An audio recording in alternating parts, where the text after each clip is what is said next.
भक्ताय तद्भक्ताय नमो नमः। श्री कृष्ण चैतन्य प्रभु नित्यानंद श्री अद्वैत गदाधर श्रीवासादि गौर भक्त वृंद। हरे कृष्ण कृष्ण कृष्ण हरे हरे, हरे राम राम राम हरे हरे। कल हमने श्रवण किया था नवद्वीप धाम का आयतन, नवद्वीप धाम की सीमाएं, नवद्वीप धाम कहाँ तक फैला हुआ है, उसके बारे में हमने उन नवद्वीप के 9 द्वीपों का नाम सुना और श्रवण किया कि बाबा जी महाराज कहते हैं सौभाग्यशाली जीव इसी योग पीठ में श्री गौरांग देव की नित्य लीला का दर्शन करते हैं। कहते ब्रजनाथ जी ने कहा क्या गौर लीला में भी स्वरूप शक्ति का कार्य है? गौर लीला को अगर हम समझें कि गौर लीला भगवान के साक्षात कृष्ण की ही लीला है तो उसमें भी स्वरूप शक्ति का कार्य है। बाबा जी महाराज कहते हैं श्री कृष्ण लीला जिस शक्ति की क्रिया है, गौर लीला भी उसी शक्ति की क्रिया है। श्री कृष्ण और गौरांग देव में कोई भी भेद नहीं है। स्वरूप गोस्वामी जी कहते हैं राधा कृष्ण प्रणय विकृति हल्लादिनी शक्ति शक्ति रस्माद एकात्मानावपि भुवि पुरा देह भेदम गतौ तौ चैतन्याख्याम प्रकटम अधुना तद्वयम चैक्यम आप्तम राधा भाव द्विति सुवलितम नौमी कृष्ण स्वरूपम। कि ये जो स्वरूप है चैतन्य महाप्रभु का स्वरूप, ये क्या है? राधा कृष्ण की प्रणय की विकृति। प्रणय में विकार तो होता नहीं, फिर विकृति क्यों कहा?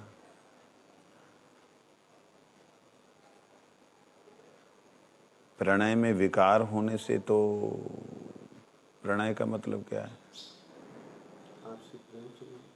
हाँ, इस संसार में प्रणय शब्द का अर्थ तो सांसारिक विकार है, परंतु प्रणय जो है श्री राधा और कृष्ण का एक दूसरे को आनंद देने के लिए इधर से अपने स्वरूप का सौंदर्य बढ़ाना, उधर से उस सौंदर्य के अनुसार अपने स्वरूपों को बढ़ाना राधा रानी का कार्य है। राधा रानी अपने स्वरूपों को बढ़ाती हैं उसी सौंदर्य को पान करने के लिए। कृष्ण उन एक अनंत गोपियों को, एक गोपी को और दिव्य आनंद प्रदान करने के लिए उसको बनता है।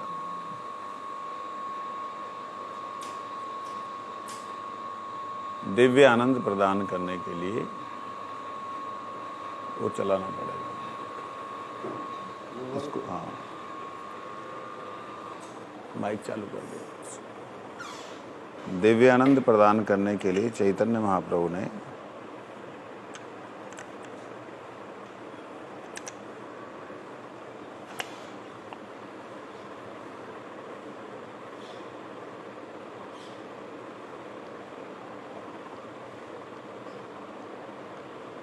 हरे कृष्ण दोबारा चलाइए।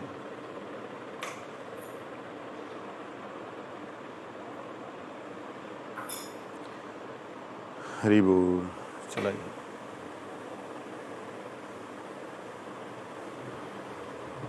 हो गया, हरि बोल।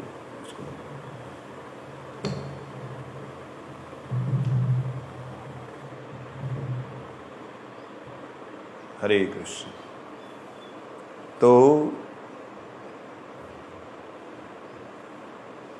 राधा कृष्ण के प्रणय में, प्रणय का मतलब जो है संसार में विवाह बंधन और शारीरिक संबंध ही गिने गए हैं, परंतु आध्यात्मिक जगत में प्रणय का मतलब प्रेम होता है और वह प्रेम शारीरिक भी हो सकता है, क्योंकि उनके शरीर अलग नहीं है, इसलिए शारीरिक भी हो सकता है और चिंतन में भी हो सकता है, भावानुगत भी हो सकता है। भावानुगत प्रणय कैसा होता है वो समझने वाली बात है। यहाँ भावानुगत प्रेम की बात है। राधा रानी का जो भाव कृष्ण को आनंद या सुख देने के लिए है वो कैसा है?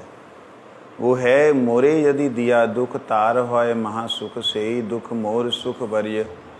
मेरे को दुख दे करके, मेरे को विरह रूपी अग्नि में डाल करके अगर मेरे गोविंद को कहीं भी सुख मिल रहा है तो मैं यही चाहूँगी कि मैं जलती रहूँ और वहाँ वो सुखी रहें। ये संसार में कहीं नहीं हो सकता। तो ये संसार का है ही नहीं। ये जो विकार है प्रणय का, ये प्रणय के अंदर जो प्रेम का विकार है, प्रेम का विकार मतलब प्रेम विशेष रूप से कैसे कैसे आकार धारण करता है, उसे विकार का अर्थ ये भी होता है। कम कर दीजिए। विकार का अर्थ ये भी होता है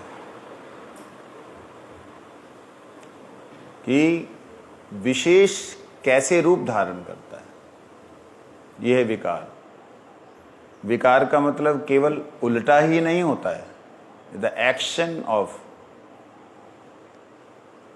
डिवोशनल अट्रैक्शन। आपस में भगवान का अपनी ही शक्ति के प्रति जो आकर्षण है, वो आकर्षण में दिव्यता जो है, वो दिव्यता की बात हो रही है ना। तो इसलिए कहते हैं राधा कृष्ण के प्रणय में जो विकार स्वरूप प्रकट हुआ, विकृत रूप। विकृत रूप का मतलब होता है विरुद्ध रूप भी होता है, इसका अर्थ। विकृत मतलब विपरीत कृत। हाँ, तो विकृत रूप। कैसे विकृत रूप? कृष्ण जो हैं वो साक्षात शक्ति के स्वामी हैं। शक्ति कृष्ण के हमेशा अधीन थी, है, रहेगी। परंतु कृष्ण शक्ति स्वरूप का भाव ग्रहण करने के लिए शक्ति का ही स्वरूप धारण करें। तो इस सर्वशक्तिमान शक्ति बन करके या शक्ति के भाव को लेकर के, उसकी उनके भावों को और उनकी क्रियाओं को लेकर के प्रकट हो, तो उसे कहते हैं विकृत। मतलब भगवान भक्त बन करके भगवान की अपने ही नाम को जप रहा है, उसके बारे में बात हो रही है।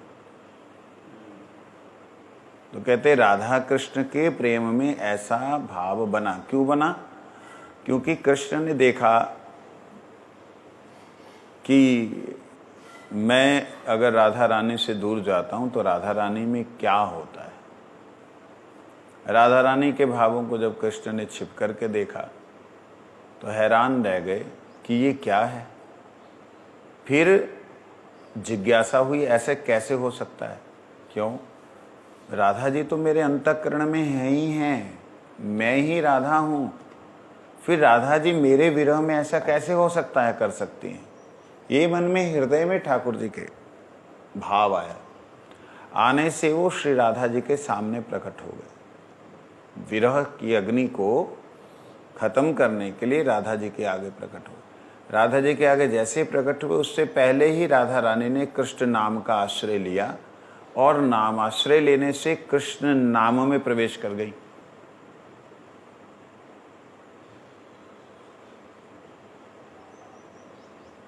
ठाकुर जी सामने आए, पहले तो ठाकुर जी के जो दिव्य सुगंध है ना, जैसे जाने से ही दिव्य अंग की सुगंध उनके नाक में आने से कहती थी गोपियों को, देखो उधर से आ रहे हैं, पश्चिम से आ रहे हैं, पूरब से आ रहे हैं, ऐसे, क्योंकि जिधर से आ रही सुगंध उधर से।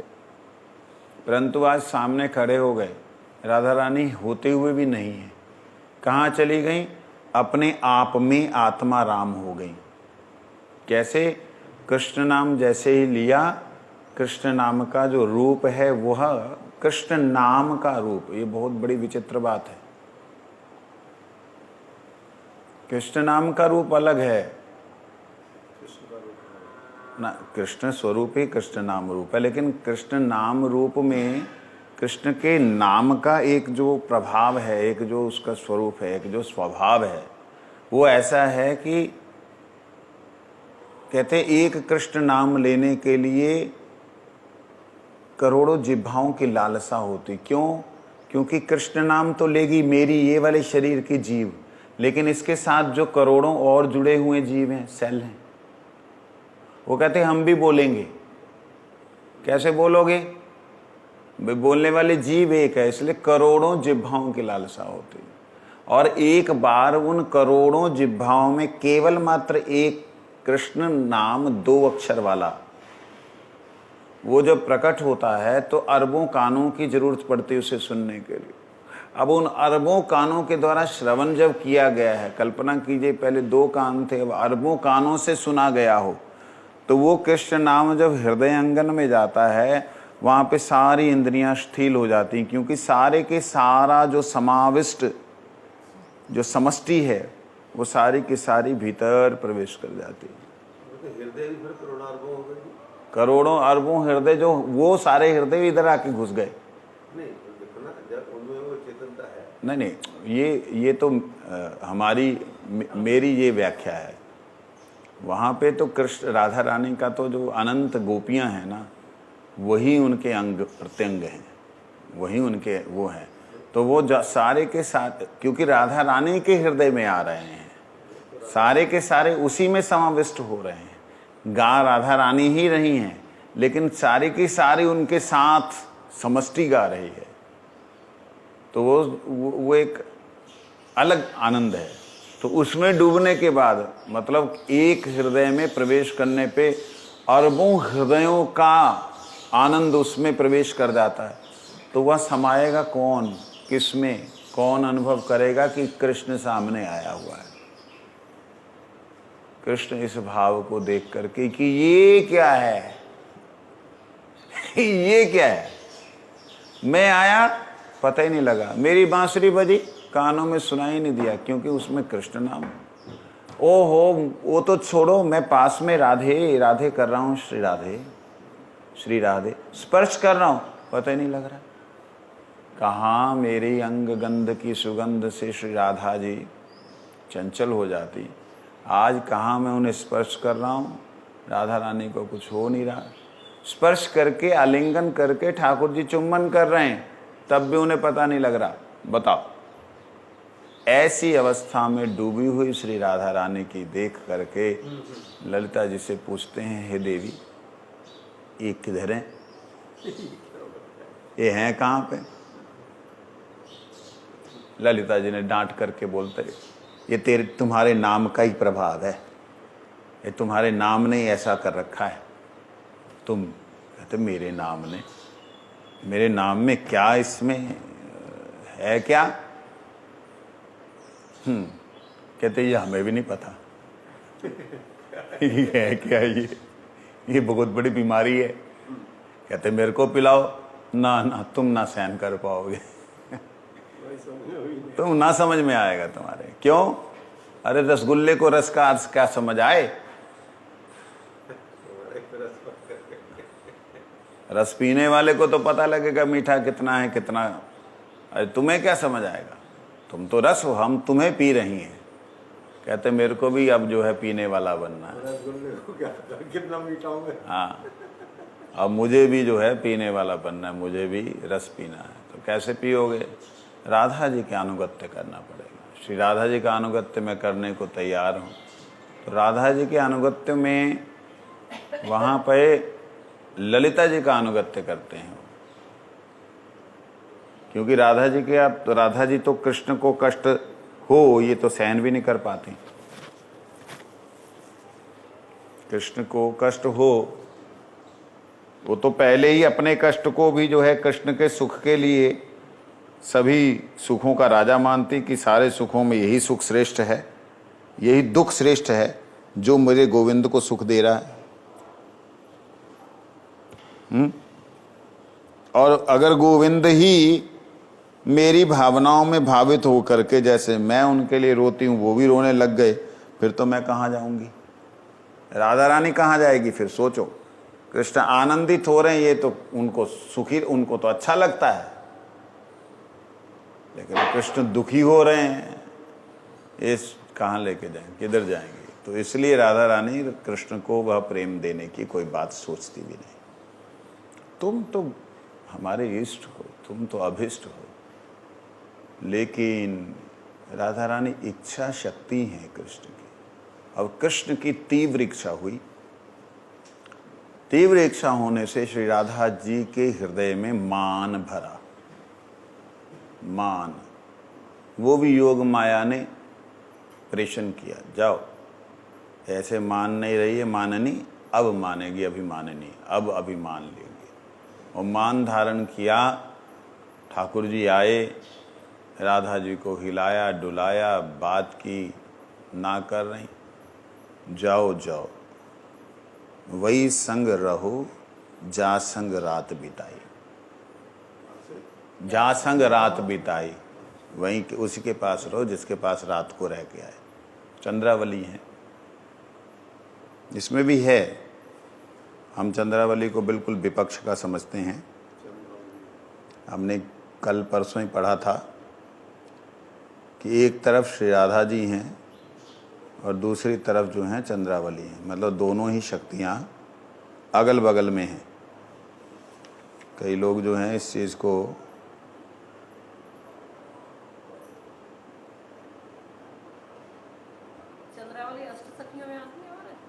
नहीं, श्री राधा रानी का एक स्वरूप है चंद्रा। आपने पढ़ा है भक्तिविनोद ठाकुर जी का कीर्तन, राधा भजन यदि मति नहीं वेला, उसमें है उमा रमा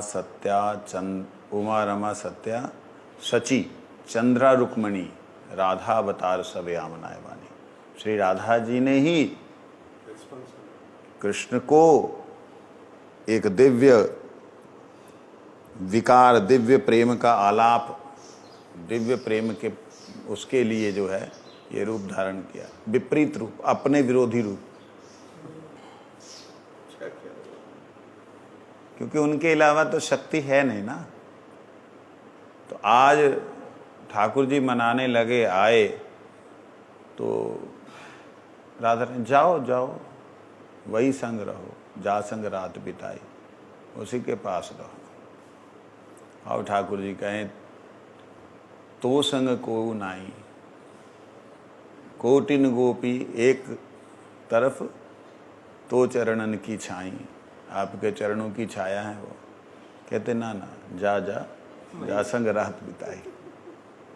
तो यहाँ पे जो बात देखिए, ये दुष्ट व्यक्ति जो है ना, ये कामुक व्यक्ति, ये इस चीज़ को नहीं समझ सकते। दुष्टों की बुद्धि में ये चीज़ नहीं आएगी। एक दिव्य रसास्वादन है। राधा रानी ही अपने विपक्ष में अपना एक नया रूप प्रकट करती हैं, उनका नाम चंद्रावली। वो कृष्ण को आकर्षण करती हैं कि इधर आइए। कृष्ण को मालूम नहीं है ये योग माया के प्रभाव से कि ये राधा रानी ही है। तो चंद्रावली और राधा रानी में भेद नहीं कर पा रहे, सब कुछ जानते हैं, लेकिन योग माया को इतनी स्वतंत्रता, इतनी आज़ादी दे रखी है, इतनी स्वतंत्रता, इतनी आज़ादी दे रखी है कि आप जैसा चाहें वैसा चलाएं। हम तो बस आनंद स्वरूप हैं, आनंद ही लेना चाहें, कैसे भी करो। तो फिर वो शक्ति जो है विपरीत शक्ति, जैसे उदाहरण के लिए देवता और असुर किसकी संतान है? एक ही ऋषि की संतान है, लेकिन आसुरिक शक्तियां शुरू से हैं। माया, योग माया, क्या है? एक ही तत्व है, तत्व एक ही है, लेकिन एक ही तत्व की एक छाया स्वरूप है, एक मूल स्वरूप है। ऐसी राधा रानी के प्रेम को और वर्धन करने के लिए, यूं कहें कृष्ण ने ही, यूं कहें श्री राधा जी ने ही इस स्वरूप शक्ति में से एक चंद्रावली को प्रकट किया। तो जो भी हो, यहाँ पे बात पे हम आते हैं। तो वहाँ श्री कृष्ण राधा रानी के चरणों को पकड़ते, जैसे चरणों को पकड़ते राधा रानी भर भरा के रो पड़ती, ये क्या कर रहे हो। और वो चरण पकड़ते हुए राधा रानी रो रही हैं, मान कर रही हैं, ऐसा दिख रहा है, लेकिन अंदर भाव क्या चल रहा है। ये भाव जो है कृष्ण को एकदम पागल बना गया। अंदर भाव ये चल रहा है, मैं आपकी दासी हूँ, एक बार कह दो कि मान त्याज करके मेरी बात मान लो, मान त्यज मेरी बात मानो, एक बार आप बोल दीजिए, मैं मान जाऊंगा। बोल क्या रहे हैं, मेरे को क्षमा कर दो, मेरे को क्षमा कर दो। अरे वो उल्टा बोल रहे हैं, वो जो सुनना चाहते हैं वो नहीं, और जो राधा रानी सुनना चाहती वो बोल नहीं रहे। बस इसी कारण से वो चरण दबाने लग गए और कृष्ण बड़े अंदर प्रसन्न हो रहे हैं। ध्यान दीजिए, बड़े प्रसन्न हुए, आज श्री जी के चरणों को स्पर्श करने का मौका मिला। बड़ी प्रसन्नता के साथ में श्री राधे, और रो रहे हैं ठाकुर जी, चरणों पे जो है अश्रुपात हो रहा है। राधा रानी और ज्यादा दुखित हो रही हैं कि ये कर क्या रहे हो आप तो ना करो, कम से कम आपको मेरी आप आत्मसमर्पण, आप ये क्या कर रहे हो। कृष्ण और आनंदित होते कि मेरे अश्रु राधा रानी के चरणों में गिर रहे। कृष्ण को आनंदित देख करके अपने दुख में दुखी ना हो करके कृष्ण के हृदय में आनंद हो रहा है, बाहर से रो रहे हैं, लेकिन पकड़े मेरे चरण हुए हैं। कैसी विकृत स्थिति होगी, सोचो, अद्भुत स्थिति होगी। आनंद हो रहा है कि कृष्ण के अंतःकरण में, हृदय में आनंद हो रहा है, बाहर उनके आंसू गिर रहे हैं, इससे राधा रानी दुखित हो रही है। लेकिन दुखित होते हुए भी कृष्ण को आनंद मिल रहा है, इसलिए मान करी बैठी। अद्भुत स्थिति है, बात समझे नहीं। कहते ये है प्रणय विकृति रूप आह्लादनी शक्ति के द्वारा श्री राधा कृष्ण एक आत्मा होकर भी दो हुए। एक आत्मा नावपि भुवि पुरा देह भेदम गतौ तौ। कहते हैं एक आत्मा होते हुए भी इस संसार में वो दो स्वरूपों में प्रकट हुए और अब फिर चैतन्य महाप्रभु के रूप में फिर एक हो गए। अब इसमें और उसमें अंतर क्या है। पहले वो कृष्ण स्वरूप में थे एक, अभी वो गौर स्वरूप में एक हैं। मतलब पहले कृष्ण अकेले थे, बाद में राधा जी और मूल जो संकर्षण हैं, जो संधिनी शक्ति सत प्रकट हुए। अब जो आनंद को आगे कर दिया, आनंद आगे हो गया, वो पीछे हो गए। इस प्रकार से कौन सी सही है, ये ना ये।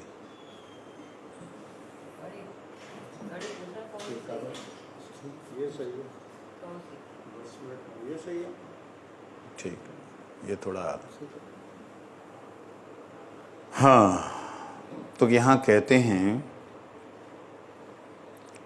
कि वही श्री राधा कृष्ण अब एक हैं। पहले कृष्ण सामने थे, राधा रानी और जो संधिनी और आह्लादनी शक्ति उनके भीतर थी। अब आह्लादनी ऊपर हैं, संवित और संधिनी शक्ति भीतर है। ये चैतन्य महाप्रभु के रूप में बाबा जी कहते हैं कृष्ण और चैतन्य ये दोनों नित्य प्रकाश हैं। इनमें कौन आगे कौन पीछे कहा नहीं जा सकता। चैतन्य महाप्रभु आदि हैं या कृष्ण आदि हैं, ये कोई नहीं कहा जा सकता। पहले चैतन्य थे, पीछे से राधा कृष्ण हुए, फिर दोनों एकत्र होकर के अब चैतन्य देव के रूप में प्रकटित हैं। इस कथन का तात्पर्य ये है कि इनमें से एक आगे था, दूसरा पीछे हुआ है, ऐसी बात नहीं। दोनों प्रकाश ही नित्य हैं। सब समय है और सब समय रहेंगे। परम तत्व की समस्त लीलाएं नित्य होती हैं। जो इन दोनों लीलाओं में से किसी एक को गौण, किसी एक को मुख्य मानते हैं, वे नितांत अतत्वज्ञ और नीरस हैं। यहाँ पे ना भक्ति विनोद ठाकुर जी ने बाबा जी महाराज जी के इस कथन से लोगों के जो वार्तालाप है, लोगों का जो तर्क है, उसको शांत किया है।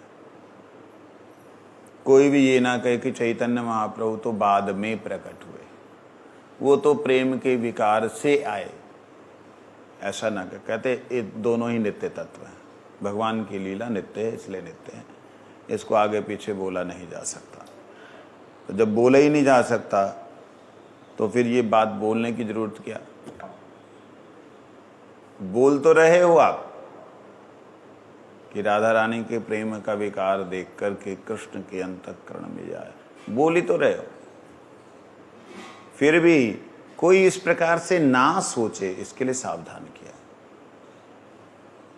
ब्रजनाथ जी कहते हैं, यदि गौरांग देव साक्षात परिपूर्ण तत्व हैं तो उनकी पूजा की क्या विधि है? बाबा जी महाराज कहते, गौर नाम मंत्र और गौर की पूजा करने से वही फल होता है जो कृष्ण नाम मंत्र और कृष्ण की पूजा करने से होता है। कृष्ण मंत्र द्वारा गौर पूजा और गौर मंत्र द्वारा कृष्ण पूजा एक ही बात है। जो लोग गौर और कृष्ण में भेद मानते वे नितांत मूर्ख और कली के दास हैं। एक महापुरुष ही कहूँगा, उन्होंने एक जगह लिखा, गौड़ीय संप्रदाय गाली दे दे करके अपनी बात स्थापन करती। कहते आप अपनी बात को स्थापन करें ये तो ठीक है, आप बोले वो पापी है, वो हत्यारा है, उसके सिर पे लात मारूं, ये सब क्या है? कहते जो बात है आप बात बोलिए, गाली दे करके आप मनवाओ अपनी बात को, वो तो उचित नहीं। उन्होंने ऐसा बोला और बात मुझे भी सही लगती है। यहाँ पे ब्रजनाथ जी कहते हैं, छन्नावतार का मंत्र कहाँ पाया जा सकता है? आपने बोला चैतन्य महाप्रभु प्रछन्न अवतार हैं, थोड़ा सा ढके हुए हैं, अर्ध दिखता है नहीं दिखता है, क्या कहीं कोई श्लोक है? तो बाबा जी महाराज कहते, जिन तंत्रों ने प्रकाश्य अवतारों के मंत्र लिखे हैं, उन्हीं तंत्रों ने छन्नावतार का भी मंत्र छन्न रूप से रखा है। जिनकी बुद्धि कुटिल नहीं है वे उसे समझ सकते हैं। ब्रजनाथ जी, गौरांग का युगल किस प्रणाली से होता है? गौरांग का युगल दो प्रकार से बनता है, अर्चन मार्ग से एक प्रकार से और भजन मार्ग से दूसरे प्रकार से। अर्चन मार्ग से गौर विष्णु प्रिया के रूप में पूजा होती है और भजन मार्ग से गौर गदाधर की सेवा होती है।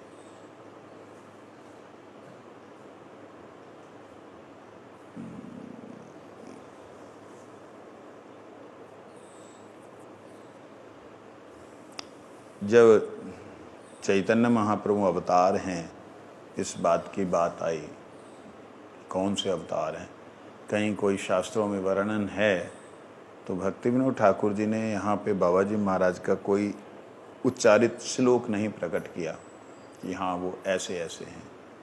कहते हैं ये तंत्र शास्त्रों में वर्णन है। मैं बार बार इस चीज़ को बोलता आया हूँ, तंत्र का मतलब जो है ना, आप धा छुम छा ये मत समझिए। तंत्र का मतलब है तंत्रायते इति तंत्र, तन को जो त्राण करे वो तंत्र है। तो तन त्राण करने के लिए, त्राण मतलब परित्राण, त्राण मतलब उद्धार, त्राण मतलब पवित्र, त्राण मतलब कल्याण, ऐसा। तो जैसे तिलक लगाना, कंठी पहनना, माला जप करना, बोलना मंत्र का, ये सब तंत्र है, जिससे में शरीर भगवान की सेवा में लग जाता है, वाणी सेवा में लग जाती है, उसे तंत्र कहते हैं शास्त्रों में, कि तन के शरीर के अंग है। कहते मंत्र भी प्रथम मंत्र जैसे उच्चारण करते हैं हरे कृष्ण, ये तंत्र है। मंत्र हाँ, ये तंत्र है। और मंत्र क्या है? और जब इसे हम जप करते हैं, मन में तरंग उत्पन्न करे, मंत्र है। मन का त्राण करे, मंत्र है। शरीर में तरंगे पैदा करे, तंत्र है। यंत्र मतलब आत्मा को जो बांध के, मन बुद्धि को बांध करके जो यहां से उठा के उधर ले जाए, वो यंत्र है। ठीक है ना? हाँ, बहुत बार पहले बोल चुका हूं इसको। रिपीट ही कराया है हाँ, याद करने के लिए। फिर आप कहेंगे महाराज बाहर बार एक ही गल कहते रहते हैं। रिपीट हो रहा था, वो याद रहेगा ना। ब्रजनाथ जी कहते हैं गौरांग का युगल किस प्रणाली से होता, क्योंकि देखिए जितने भी अवतार हैं वो युगल स्वरूप से उपासना होती है। तो कहते हैं कि अगर अर्चन मार्ग पूजा हम कर रहे हैं तो वहाँ उस पूजा में गौर और विष्णु प्रिया के रूप में पूजा होती है। और वही भजन मार्ग में जब हम चले जाते हैं, एकांत में भजन करने लग जाते हैं, तो दोनों ही स्वरूप जो गदाधर और गौरांग महाप्रभु हैं, उस गौर गदाधर के रूप में उनकी सेवा होती है। मतलब दोनों विरक्त हैं, गौर और गदाधर दोनों विरक्त स्वरूपों के लिए। तो वही विरागियों के लिए गौर गदाधर स्वरूप है। जो गृहस्थ में हैं तो विष्णु प्रिया ने कैसे भजन किया विरह में कि नहीं मिल पा रहे हैं, उनसे दूर हैं, वो कैसा भजन प्रणाली वो है। तो इस तरीके से ब्रजनाथ जी श्री विष्णु प्रिया श्री गौरांग की कौन सी शक्ति हैं? साधारणतः भक्त लोग उन्हें भू शक्ति कहते हैं। वास्तव में वह आह्लादनी की सार समवेत संवित शक्ति है।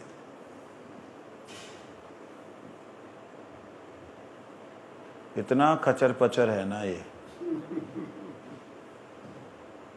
मतलब क्या बोलूं। आदमी के सम्मित लगा लो बुद्धि जितनी लगानी। थोड़ा समझिए, समझाने का प्रयास कर रहा हूँ। साधारणतया भक्त लोग इसे भू शक्ति कहते हैं। जब भगवान इस धरातल पे आते हैं तो भूमि जो है ये स्वयं रूप धारण करके भगवान की सेवा में रहती है, भू शक्ति कहे। वास्तव में वे आह्लादनी शक्ति की सार समवेत संवित शक्ति। आह्लादनी में जो ज्ञान है, आह्लादनी शक्ति श्री राधा रानी की ज्ञानमयी शक्ति। राधा रानी की ज्ञानमयी शक्ति का मतलब राधा रानी जिस के द्वारा इच्छा करती है, ऐसा करूं, वैसा करूं, ऐसा करूं, ऐसे रूप बनाऊं, ऐसा भाव से करूं, वो जो ज्ञान शक्ति है राधा रानी की, समझ आई? आह्लादनी शक्ति की ज्ञान शक्ति मतलब संवित शक्ति।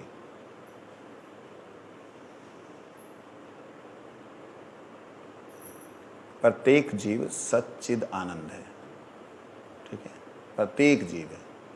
हम सारे चिद अंश हैं। क्या अंश हैं? लेकिन हम में सत भी है और आनंद भी है। हम एक तत्व के अंश हैं, परंतु हम प्रकट किससे हुए हैं? सत से हुए हैं। इसलिए हमारा स्वरूप नित्य है, खत्म नहीं होता है। अंश चिद के प्रकट हुए सत से। इसी प्रकार से श्री राधा रानी से ही विष्णु प्रिया देवी प्रकट हुई हैं आह्लादनी शक्ति से, परंतु आह्लादनी शक्ति स्वयं नहीं है। वो आह्लादनी शक्ति का जो ज्ञान तत्व है, जो संवित तत्व है, वो प्रकट हुआ है वहां, ठीक है? आह्लादनी शक्ति स्वयं जो है गदाधर रूप से आई है। ये चीज को समझना होगा। ऐसा गौड़ीय वैष्णव संप्रदाय के लोग कहते हैं, हम कहते हैं, ऐसा कहते हैं। शास्त्रों में कहाँ है, क्या है, ये बातें तो प्रत्येक संप्रदाय में अपनी बात की पुष्टि की जाती है। चाहे वो रामानुज संप्रदाय है, निम्बार्क संप्रदाय है, निम्बादित संप्रदाय है, विष्णु स्वामी हैं, जितने भी हैं सब आचार्यों में आचार्य जो जो आए हैं उनके साथ जो जो शक्तियाँ आई वहीं पे वहाँ वर्णन है। तो गौड़ी संप्रदाय में गौर गदाधर को राधा कृष्ण, विष्णु प्रिया जी को उस लीला की पुष्टि के लिए उसी राधा जी का ज्ञानांश कह सकते हैं, राधा जी का ज्ञानांश प्रकट हुआ, इस प्रकार से समझिए। अब तो आगे समझ।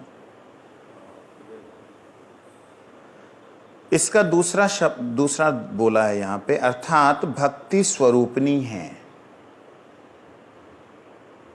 श्री राधा रानी का ज्ञान क्या है? राधा रानी का ज्ञान यही है कि मैं कृष्ण सेवा करूं। तो कृष्ण सेवा का मतलब भक्ति, तो भक्ति स्वरूपनी है ये बात। राधा रानी का जो भक्ति भाव है वो भक्ति भाव जहाँ भक्ति स्वरूप जो है राधा रानी का वो है। राधा रानी आह्लादनी है, आनंददायिनी है, वो इधर है, लेकिन उसी आनंददायिनी के अंदर से भक्ति का भाव इधर आ गया, ये ऐसे समझ लीजिए। जो गौर अवतार में श्री नाम प्रचार रूप कार्य में सहायक रूप से अवतीर्ण हुई थी। चैतन्य महाप्रभु के अवतार में नाम प्रचार में सहायक रूप से अवतीर्ण हुई थी। कैसे नाम प्रचार के रूप में अवतीर्ण हुई? प्रचारक के रूप में। चैतन्य महाप्रभु जब चले गए तो विष्णु प्रिया जी क्या करती हैं? चावल बीनती हैं तो हरे कृष्ण कृष्ण कृष्ण हरे हरे राम राम राम हरे कृष्ण कृष्ण। एक एक चावल को उठा करके सारा दिन में एकत्रित करती, उसमें से आधा जो है आगंतुक हो या कोई ओ हो उनको दे देती है, उसमें से कुछ जो है अगल बगल के जो जीव हैं उनको दे देती है, जो उसका भी आधा बचता है थोड़ा सा उसे वो बना के पाती हैं। इतना ही उनका भोजन है। अर्थात नाम आश्रय करी यतने तुम्ही थाको हो आपन काजे, ये जो शब्द है इसके बहुत से अर्थ हो सकते हैं। साधारण अर्थ भी हो सकते हैं कि भैया जो भी कर रहे हो नाम करते रहो, अपने काम ड्यूटी व्यूटी जो भी करनी है नाम चलने दो, करने दो। और एक है नाम आश्रय करी यतने तुम्ही, यतन के साथ, मतलब प्रत्येक कार्य में नाम ही रहे। तो वो जो कार्य है वो विष्णु प्रिया जी ने करके दिखलाया। संसारी लोगों के लिए मतलब नाम करते जो मर्जी करते रहो, जो मर्जी नहीं, जो भक्ति अनुकूल का। हाँ, मतलब संसार में विचर रहे हैं, जो कर रहे हैं वो कर रहे हैं। वही। और नाम का और किसी गर्दन काटी जा वो नहीं, न पॉसिबल करनी पड़ेगी। आप बोल रहे हैं ना, नहीं पॉसिबल नहीं है, करना होगा। ऐसा नहीं है करतालें बजानी जाननी है सिर्फ, ना, केवल करतालें बजानी नहीं आनी चाहिए, करतालें बजाने के लिए ये भी आना चाहिए।